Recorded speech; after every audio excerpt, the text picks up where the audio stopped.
2014년 7.30 보궐선거 재선거를 기억하십니까? 저는 그 재선거 때 당선되어 재선 국회의원으로 여의도로 다시 돌아왔습니다. 다시 돌아온 여의도, 그 국회는 한 치 앞을 내다볼 수 없는 상황이었습니다. 세월호 유가족에게 수사권과 기소권을 주느냐 마느냐로 싸우고 있는 상황이었고, 한 발자국도 진전을 하지 못하고 있는 상황이었습니다. 새누리당 연찬회가 있었고, 저는 고민 끝에 용기를 내서 이야기했습니다.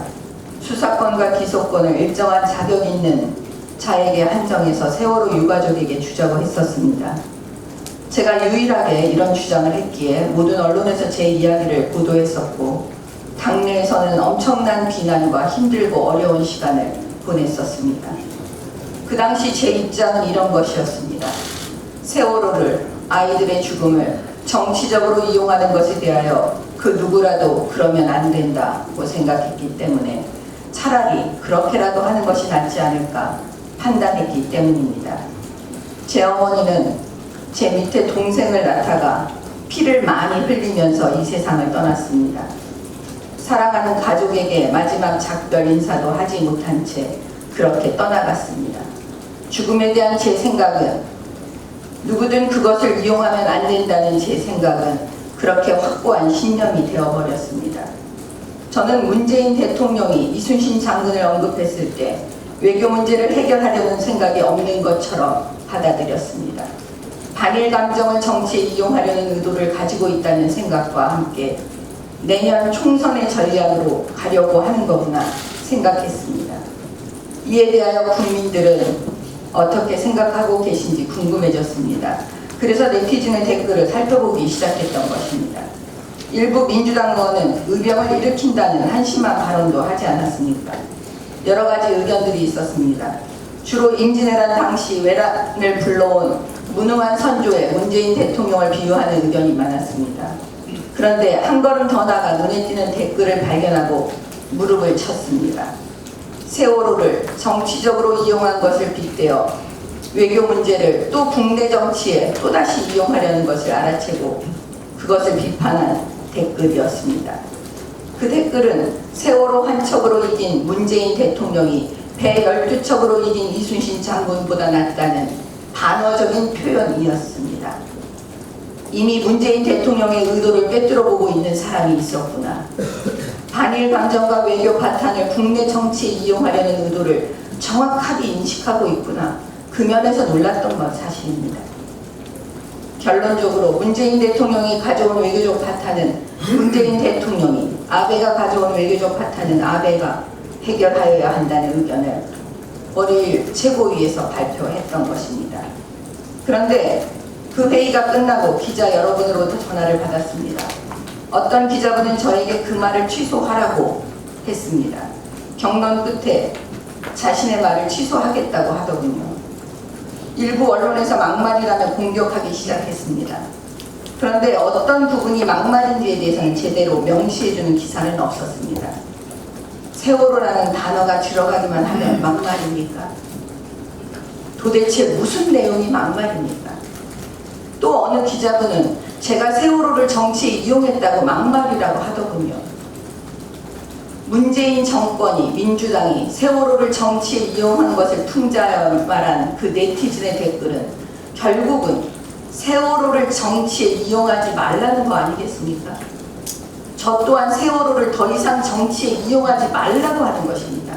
이 말에는 다 동의하십니까? 그런데 왜 이 말이 막말입니까?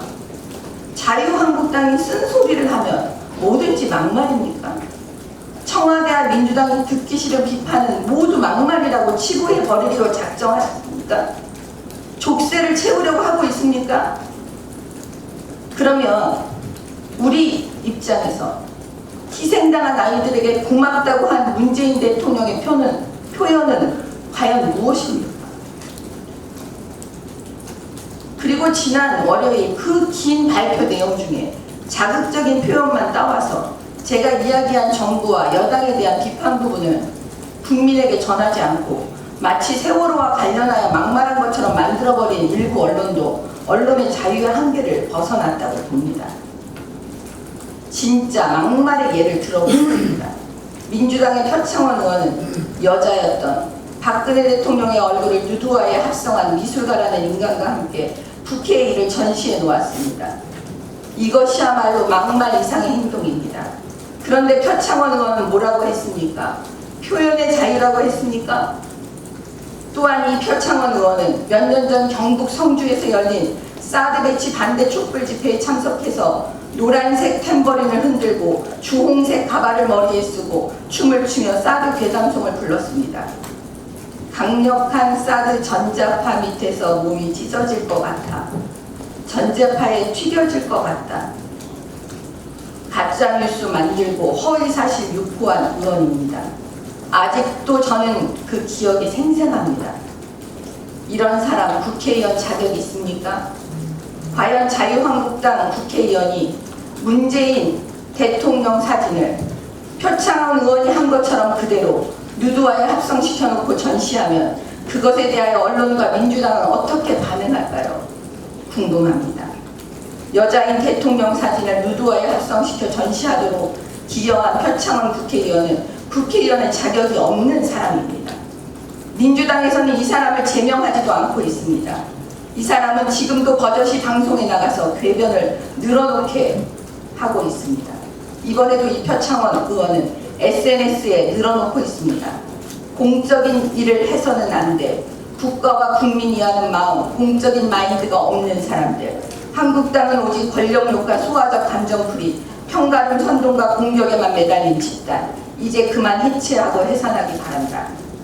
일부 언론은 이 사람의 이야기를 그대로 써주고 있습니다. 그런데 그 어떤 언론도 막말이라고 하지 않고 있습니다. 도대체 자신의 행동은 아랑곳하지 않고 막말과 가짜뉴스와 궤변과 거짓말을 일삼는 자가 어느덧 고상한 척 내용도 없이 제가 한 말을 막말이라고 떠들면서 자유한국당은 해산되어야 한다는 말이 이것이 진정 막말이 아닙니까? 과거에도 막말 이상의 막행동을 하고 이렇게 제1야당 자유한국당을 상대로 진짜 막말만 쏟아내도록 그 소속 의원을 방치하는 민주당이야말로 진짜 해산되어야 하는 정당 아닙니까? 표창원 의원과 민주당에게 저는 SNS가 아닌 오늘 이 회의를 통해서 말씀드립니다. 표창원 의원의 말을 그대로 대입해서 말해오겠습니다. 공적인 일을 해서는 안 돼. 국가와 국민 위하는 마음, 공적인 마인드가 없는 사람들. 민주당은 오직 권력욕과 소화적 감정풀이, 평가름 선동과 공격에만 매달린 집단. 이제 그만 해체하고 해산하기 바란다. 이상입니다.